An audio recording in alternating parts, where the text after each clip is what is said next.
ఎవరికైనా నేను సవాలు చేస్తున్నా, శ్రీకృష్ణుడి జీవితంలో ఆనందదాయకమైన ఘట్టంలోనే 10 రాయండి. మీరు ఒకటి కాదు 10 లేవండి, 2-3 మించి మీకు దొరకవండి. విషాద ఘట్టాలు రాయండి అమ్మా, నేను చెబుతున్నా ఓ 25 దొరుకుతుంది. ఓ 25 అది శ్రీకృష్ణుడి జీవితం. పుట్టింది జరసాల్లో, పుట్టిందో తల్లిక, పెంచిందో తల్లె, పుట్టిందో తండ్రిక, పెంచింది ఇంకో తండ్రే. అందులో పెంచిన తండ్రికేమో వీడు తన బిడ్డ కాదని తెలుసా, ఆ తల్లికేమో తెలియదా? ఏమి జీవితాన్ని అవునడానికి లేదు, కాదనడానికి లేదు. నిజం ఒకటికి తెలుసు, నిజం ఇంకోళ్ళకి తెలియదు. కానీ పెరిగాడు మహానుభావుడు. పుట్టగానే చంపేస్తాననే మేనమామ. మనం ఎంత అదృష్టవంతులు ఉండే అటువంటి మేనమామలు మనకి లేదు.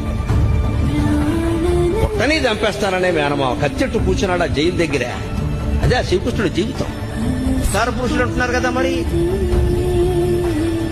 ఇంత భయంకరమైన జీవితంలో కూడా భగవత్తత్వాన్ని వ్యక్తం చేసిన మహానుభావుడు శ్రీకృష్ణుడు. కృష్ణం పొందే జగత్. పరిత్రాణాయ సాధూనా వినాశాయ చ దుష్కృతా ధర్మ సంస్థాపనార్థాయ సంభవామి యుగే యుగే. ఇవాళ మృత శరీరాన్ని ఒక్క పూట ఉంచాలంటే ఎంత కష్టం అవుతుంది. భాగవతం భారతం చదివి తెలుసుకోండి. 7 రోజులు మృత శరీరం అలాగే ఉందండి. 8 మంది భార్యలలో ఒక్కరు లేరు. తల్లి లేదు, తండ్రి లేదు, బిడ్డలు లేరు, ఎవ్వరు లేరు. మన భాషలో చెప్పాలంటే దిక్కుమాలిన మరణం.